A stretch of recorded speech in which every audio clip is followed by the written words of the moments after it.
Some secrets stay buried. The episode opens not with a crime scene, but with a library. The fluorescent hum of the Polk County Records Division. Detective Miller and analyst Cho spread 7 thin files across a metal table. Each file corresponds to a name in Jessica's ledger. Cho narrating the grim tally. Arthur Bronson, 82. Missing. Margaret Cole, 79. Alive. Charles Whites, 84. Deceased, heart failure. Henry Yates, 81. Deceased, stroke.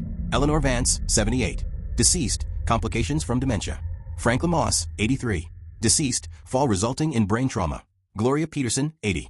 Alive, severe dementia at Cypress Grove Specialist Care, a facility owned by a Carter Holdings subsidiary. Miller stares at the 4 death certificates, all within the last 28 months. All residents of Carter Properties. And all, Cho adds, pulling another document, had signed revised wills or property transfers to Carter-linked trusts in the months before their deaths. Their original wills, leaving assets to family, were invalidated. On a whiteboard, Alex Chun, via video call, helps diagram it. He draws a line from each deceased name to a Carter Holdings LLC. It's not a fraud, he says, his voice grim through the speaker. It's a harvest. The focus tightens on Charles Whites. Miller visits his daughter, Lisa, in a modest home cluttered with her father's nautical memorabilia. The nurse at the Palms called, Lisa says, holding back tears. Sudden cardiac event. Very peaceful. He had a mild heart condition, but it was managed. They were so efficient. Had the paperwork for cremation and estate transfer ready for me to sign in my grief. I signed. I just wanted it to be over. Miller asks for permission to exhume the body. The exhumation is a stark, somber sequence under a gray sky. The autopsy rerun shows the truth. Charles Whites' digoxin levels were 3 times the therapeutic range. The medical examiner states plainly, this was not therapeutic. This was toxic. This was homicide masked as heart failure. Miller immediately requests exhumations for Henry Yates and Eleanor Vance. The results are a chorus of guilt. Henry Yates' fatal stroke shows signs of a potent, undiagnosed blood thinner in his system. Eleanor Vance, in her dementia fog, had been heavily over-medicated with a cocktail that suppressed her respiratory system. They didn't just forge signatures, Miller tells his captain, the horror settling in his bones. They forged causes of death. Arthur Bronson's file is the thinnest and heaviest. He has no death certificate. He simply vanished. Miller and his partner stand in Bronson's now sterile cottage. It was professionally cleaned after his relocation. There's no dust, no personal item, no scent. It's a show unit. A tomb cleaned for the next victim. A neighbor peering from his own door whispers, saw Michael Carter and 2 men in polos loading a big trunk into that black SUV. Arthur loved that trunk, said it held his war medals. They said they were taking it to his new place for him.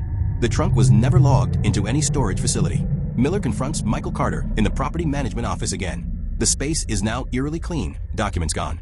Arthur Bronson, Michael. Where is he? Memory care. I gave you the name. The facility has no record of his admission. The doctor whose signature is on the form retired 5 years ago. The signature is forged. Michael's jaw tightens. He looks like a cornered animal. I follow procedures. My uncle handles the transfers. Your uncle, Miller presses, or you.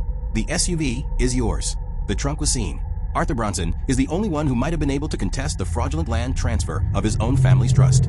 The one that gave your uncle that prime land for $1. He was a lucid, angry man with a lawyer's son, not a confused, medicated victim. He couldn't be quietly over-medicated. He had to disappear. For the first time, real fear flashes in Michael's eyes. Not anger, fear.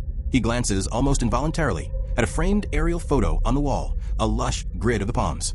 His eyes catch on a cleared, empty plot in the far corner, near a retention pond. I want my lawyer. The episode's pace shifts.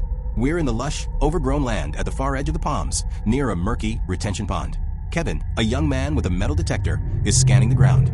On his phone, he's watching Alex Chen's video about the case. And if the secondary crime scene is on the property, it would have to be somewhere secluded, somewhere a vehicle could access, without being seen from residences, Alex's voice narrates. Kevin's detector screams.